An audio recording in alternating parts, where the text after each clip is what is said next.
Hello again from the Midlands. I'm Patrick Burns, and also here with me today, Sajid Javid, the Conservative MP for Bromsgrove. He's George Osborne's Parliamentary Private Secretary, which makes him our go-to man for the economic prospects here in our region.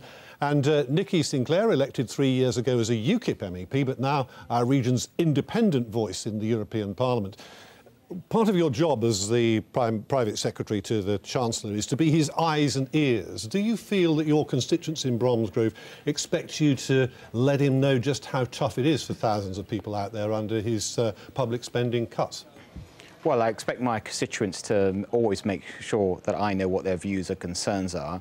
And to the extent that some of them are concerned about public spending cuts, they will, they won't shy away, and they'll certainly make sure I know. We've heard reports about arguments going on within the coalition during the run-up to this budget between the partners, the Conservatives and the Liberal Democrats. As the man on the inside track, what's the truth of that? What has been going on? I think the truth is, because we've got a coalition, you would naturally expect a bit of give and take and to and fro, much more than if we had a single-party government. But I think it works remarkably well. And what I hear from people in the streets and my constituents and others is that they've been pleasantly surprised just how well coalition government has worked in terms of making tough decisions. So it's all sweetness and light? It's pretty much. It's a lot better than I think, certainly what people would have expected when we formed the coalition.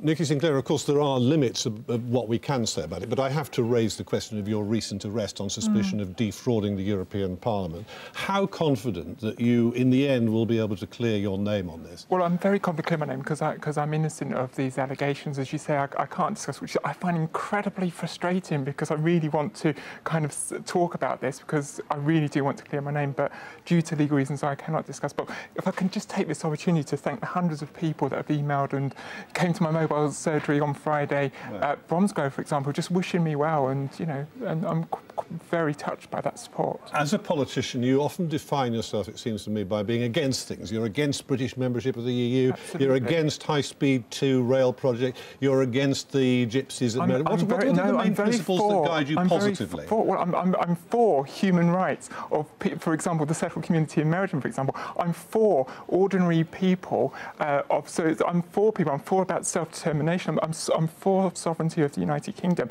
Not against the European Union. I'm for British sovereignty rather than against European Union. Well, coming up a little later, we're learning by numbers. If Wednesday's budget is going for growth, well, these young families in Shropshire could do with some childlike enthusiasm, but will the Chancellor's sums really add up for them?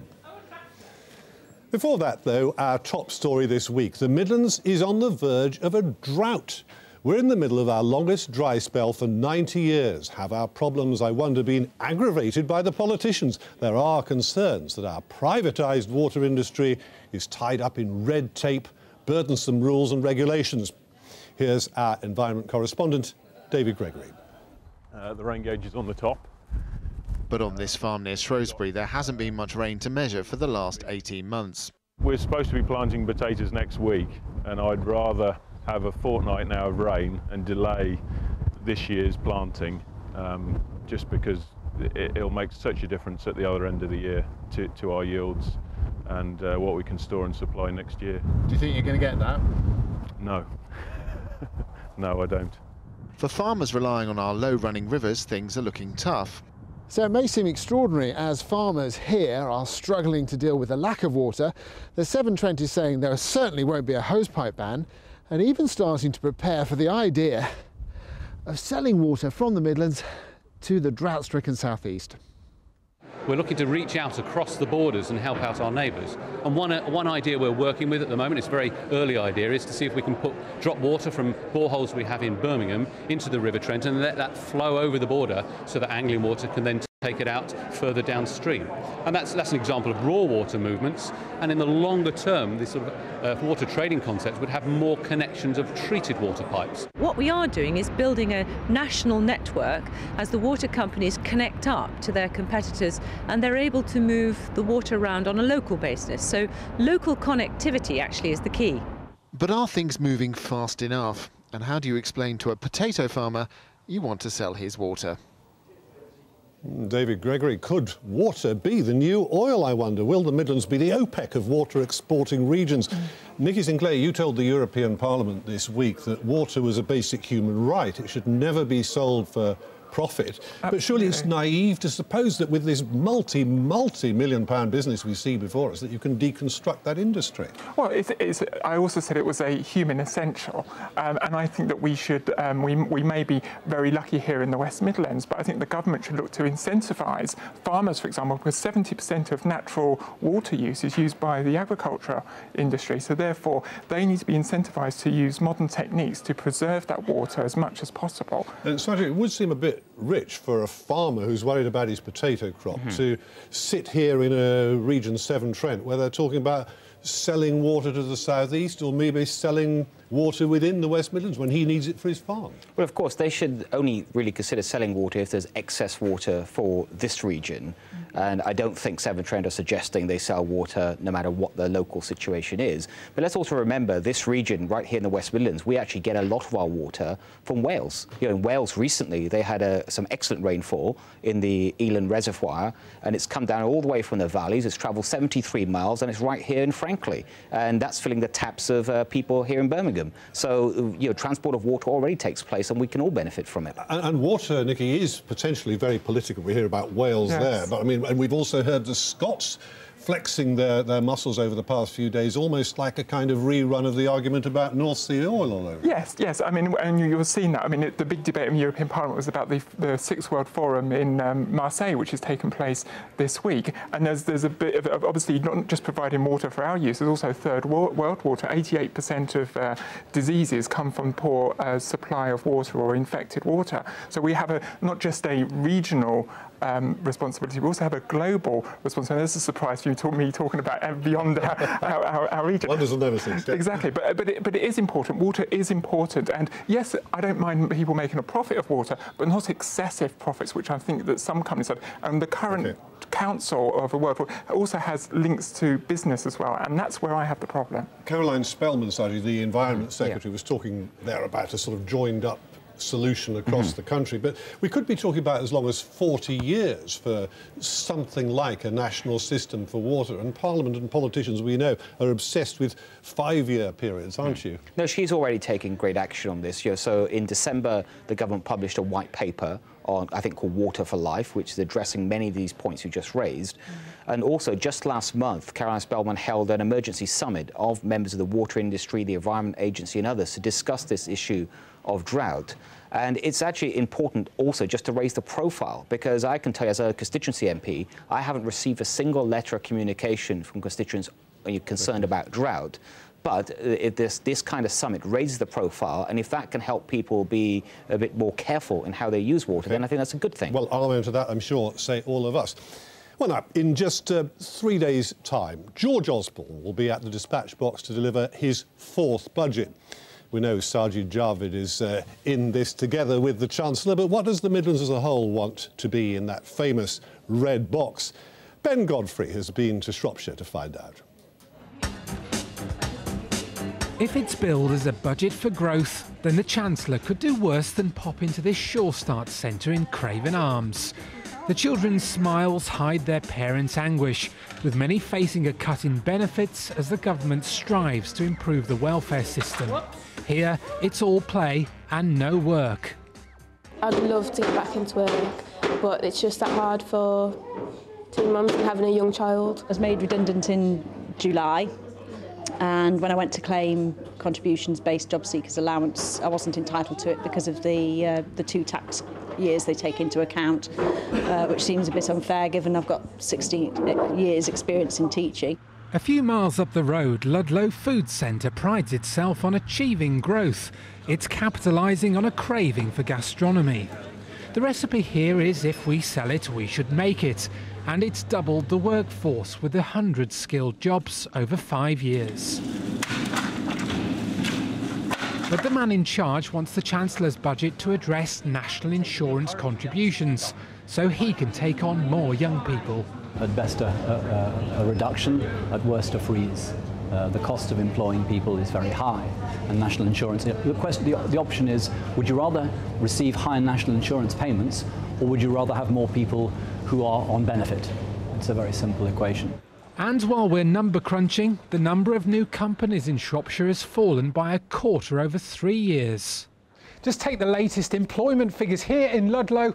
Around 4% of the working age population is out of work. Compare that with the wider West Midlands, where the figure's 9%. Ben Lewis lives in Ludlow. He's 20 and has been unemployed for 2.5 years. He volunteers with South Shropshire Furniture Scheme. It's a charity which redistributes unwanted household goods. Ben receives job seekers allowance, but he's frustrated. He feels the Chancellor should reward those who show a burning desire to work.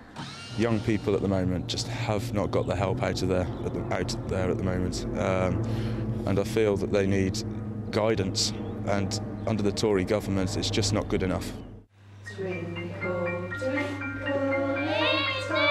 So, with childlike enthusiasm comes Shropshire's budget wish list with common themes.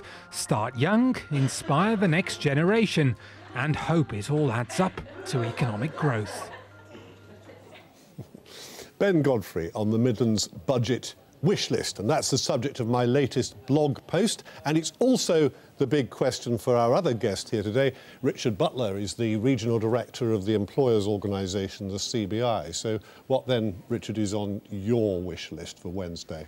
Well, I think it's about looking for the long term. I don't think there's any sort of quick fix solutions here. And in some ways, it's also about looking back to the Chancellor's autumn statement and making sure that some of the good business ideas that came out there actually get taken forward. And there's been perhaps less progress than we would like for that. But probably the main priorities for Wednesday, I think ongoing reform of taxation, be that corporation tax, certainly on the environmental side, and certainly a number of other sort of green business taxes. Yeah, certainly making that a little bit simpler. It's a fairly complex network of different schemes out there, trying to make that a bit simpler and making sure that it doesn't become a burden on business, particularly manufacturing companies, which at the moment in the West Midlands are actually doing fairly well, but are heavily reliant on energy costs. We've heard quite a bit from business over the last few days about employers' contributions to national insurance, which has been described as a tax on jobs.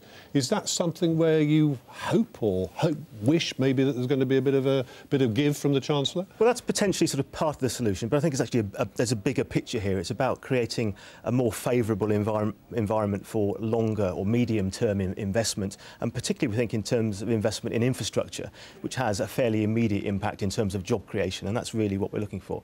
Growth in the economy to create more jobs. I saw some startling figures the other day which showed that something like 7,000 jobs have gone from the public sector in the year to December, but more than 10 times that number had actually been created in the same period in the private sector. Problem is, of course, it's asking a lot of industry to go even further and faster and close the gap, you know, in the terms of creating all those jobs to fill the missing gap in the middle. I agree, it is asking a lot, but actually if you look at some of the CBI members that I've spoken to in the last week, again, predominantly manufacturers that are the companies that seem to be in some ways bucking the trend and doing well, companies exporting all sorts of products to countries that you wouldn't naturally think of. I mean, as an example, Malaysia, Turkey and Cameroon were three that I've spoken to in the last 10 days. Sajid, you have the ear of the Chancellor. Is he listening to those sorts of arguments that you're hearing from business? The Chancellor's absolutely listening in terms of what might happen in the budget. You know, we'll wait and see on Wednesday. Oh, come on, what's in it? We'll wait and see, but I will tell you, the Chancellor's a very sensible man, and he's going to... Nice try, but one thing I will tell you is that you can expect to see that there won't be any change on the strategy of dealing with the debt and the deficit this country has. We have to balance the books of the country, and that is key to bringing long-term growth back to the economy, in bringing about business confidence, keeping interest rates low, and allowing these companies, manufacturers and others to keep investing. But the problem Labour say to that is that you're taking so much money out of the economy that you're actually creating more of a problem with growth through your own policies, because unemployment is higher than you want it to be. Growth is lower because you're having to pay for that unemployment. Well, frankly, I don't think Labour is credible on this. They created this problem. They almost bankrupted this country. And so what they really have to say, I don't think is that important. Nikki Sinclaire. Well, I would like to see a budget that is very radical, that maybe not for necessarily very short-term political gain. There will be a long-term political gain. I would like to see huge investment in jobs, in training. I would like to see... Where's the investment going to come from, then? Well, it would need to... Well, you would need to increase public sector borrowing, but I would like to actually see the lower... to the debt burden... Well, yes, but you need to create jobs. But taking people out of taxation to 10,000, I'd like to see that implemented immediately. I'd like to see 50 pence dropped. If the government really believe that, they should do that now. There may be a bit of give on that, we're led to believe. Yes, but that way you'd create, and also, you know, the national insurance holiday to create employment, that's essential. And I'd also like to see council tax. The business rates are going up 5.6% because there was a blip of inflation. And this is going up automatically, isn't it? Yes, because there was a blip. I would actually like to see that actually holidays for new businesses. I was in Bromsgrove on Friday, Sajid's constituency, and there's loads of empty shops there in the high street. If new businesses were allowed and had holidays for maybe 1 or 2 years, that would create employment. Richard, what would you do for the high streets? Because there is a fairly bleak picture out there in a lot of them, isn't there? There is. I think the rates issue, I think is a good one because, as you say, inflation was fairly high last year. The amount that's likely to increase, I think, not a reduction, but certainly keeping it as it is would certainly be beneficial because there is a lack of consumer confidence at the moment. People aren't spending, so in many ways, the last thing that business has quite a lot of money stashed away in the bank. They're just not confident enough to release it. Yes, there's a bit of a dichotomy there, isn't there? But I think, you know, with retailers and the market there. OK. Is the Chancellor going to disappoint us all, or is there going to be enough room for him to manoeuvre one that? thing Very briefly, I want to say is that there is investment going on by the government despite the tough public finances. The Regional Growth Fund, over $2 billion of public money into companies, including companies in this region such as Jaguar Land Rover. It's already protected or created 70,000 jobs right here in the West Midlands, and it's one of the reasons you're seeing employment actually rising. Notwithstanding unemployment is going up as a rate, employment is actually rising in the region. I wish we could pursue this further, but we do have to move on at this point. Particular thanks to Richard Butler for being with us here today. And the challenges facing our part of the country in this budget week will be the subject of a special Midlands Today debate on our economy tomorrow night at 11:05 here on BBC One. And of course, on Wednesday itself, I'll be reporting live from Westminster. We'll have the latest on whatever the budget holds for all of us here on your BBC local radio station, online and on Midlands Today, from breakfast right through till 10:25. Well, now let's round up the rest of the Midlands political news in just 60 seconds. BBC Coventry and Warwickshire's breakfast presenter Shane O'Connor begins and ends with stories from his own neck of the woods. Labour leader Ed Miliband was at the University of Warwick on Friday. He told the party's youth conference about his plans to tackle unemployment. A higher authority's intervening to help tackle child poverty in Birmingham. Thousands of families live below the breadline. The city's bishop is looking for ideas to solve the problem. I've noticed that there's an enormous amount of energy and willingness in times of austerity for people to work together, to get together, to help one another. Parents face price hikes of hundreds of pounds to keep school buses on the road. West Midlands transport group Centro says it wants cuts to funding to be shared equally. A turbocharged motor industry means good news for workers in Wolverhampton. The tyre company Goodyear Dunlop has unveiled a new £6 million production line. But worrying news from the owners of the country's biggest coal mine. UK Coal is in talks over the future of Door Mill in Warwickshire. The pit could shut in 2 years' time with 800 jobs at risk. And that really is the story of this recovery, isn't it, in a nutshell? Goodyear Dunlop there forging ahead, but 800 jobs or so at risk at Door Mill. It's sort of one step forward, one step back all the time. Exactly, but the government needs to make sure that those 800 jobs are not lost. We need investment. For example, the European Globalisation Fund, the UK has not claimed one penny of that. But what can be done, because their productivity targets are being missed, aren't they? Well, the government needs to put in whatever support it can do, but we're continually investing in the European Union, not investing in our own country. Do you have any comfort, really, on that yes, you will see, when you've got such big changes in an economy, you will see job shifts and dislocation. But what I hope is, if those jobs were really eventually at risk, that those people can find jobs elsewhere where industry is growing in Britain, and I think there's a very good chance of that. Where's the investment on training? The investment has been given elsewhere in Europe, but it's not in our own country. The European Globalisation Fund, not this government or the previous government claimed one penny under that, and it's a total lack. Actually, the facts are, last year, business investment in Britain was one of the highest rates ever in our history, and it was actually up 7% on the previous year. Why is the British taxpayer funding Bulgaria, Romania and Portugal? Well, that's another story. We're almost out of time. But you're in for a very busy day on Wednesday. Are you looking forward to it, Sajid? Yes, I am. It's always a fun day, the budget. I've been watching it for the last 20 years,